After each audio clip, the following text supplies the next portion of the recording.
ভেবেছিলাম ক্রিকেট নিয়ে আর কিছু বলবো না, কিন্তু ক্রিকেট নিয়ে আবার বলতেই বাধ্য হলাম। ক্রিকেট নিয়ে আবার সমস্যা হয়ে দাঁড়িয়েলো। গতকালকে যে ভোট হয়েছে আইসিসিতে, তাতে বাংলাদেশের পক্ষে মাত্র একটি ভোট পড়েছে, যেটি পাকিস্তান দিয়েছে।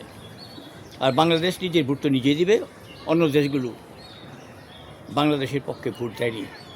তাহলে এই হিসাবটা যদি আমি মনে করি, দেখা যায় যে ভারতেই বাংলাদেশের টিমের খেলতে হবে, আর যদি না খেলে সেটা ভিন্ন কথা। কিন্তু আমাদের দেশে ক্রিকেটটা নিয়ে আবেগের কথাবার্তা বেশি হয়েছে আইনের কথাবার্তার চেয়ে।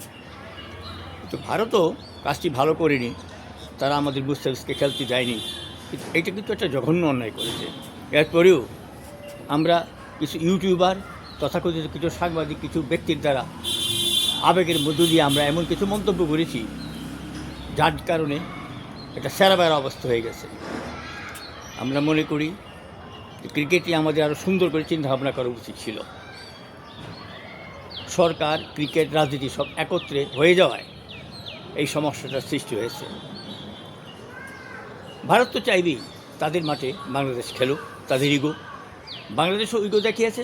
এদিকে বলেছিল যে পাকিস্তান বাংলাদেশকে সমর্থন দিয়ে তারা বিশ্বকাপে যাবে না, কিন্তু ঠিকই পাকিস্তান খেলবে, বাংলাদেশের পক্ষে তারা যাচ্ছে না। ভোট দিয়েছে, কিন্তু খেলাটা তারা ভারতে খেলবে। Zimbabwe, Australia, Sri Lanka, Ireland, England, Afghanistan, তারাও কিন্তু বাংলাদেশের পক্ষে ভোট দেয়নি।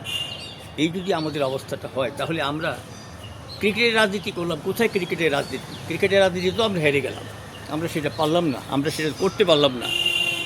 তাহলে আমরা কী লাভ হলো আমাদের এত কথা, এত বার্তা বলে? আমরা আশা করি যে সরকার বিষয়টা বিবেচনা করবেন। আমরা ক্রিকেট খেলতে চাই, ক্রিকেট প্রিয় দেশ বাংলাদেশ। বাংলাদেশের সব জেলাতেই, গ্রামে গঞ্জে ছেলেরা ক্রিকেট খেলে। আমরা এমন কোনো কাজ করব না যে আমাদের দেশে ক্রিকেটের ক্ষতি হয়, খেলোয়াড়দের ক্ষতি হয়। ইগোকে দূরে রেখে আইনসম্মত, বাস্তবসম্মত আমাদের ব্যবস্থা নিতে হবে। তাহলে হয়তো আমরা ক্রিকেটটাকে ক্রিকেটের জায়গায় নিয়ে যেতে পারব। আর না হলে আমরা ক্রিকেটে অনেক পিছিয়ে যাব। আমরা কত প্রথম সারিতে দিকে ছিলাম, তো আস্তে আস্তে আমরা নিচের দিকে নেমে গেছি। কেন? আমরা যত রাজনীতি নিয়ে বেশি চিন্তা করি, ক্রিকেট নিয়ে ততটা আমরা চিন্তা করি না। ফুটবল তো আমরা অনেক আগেই পিছিয়ে গেছি। ফুটবল খেলা নাই বললেই চলে।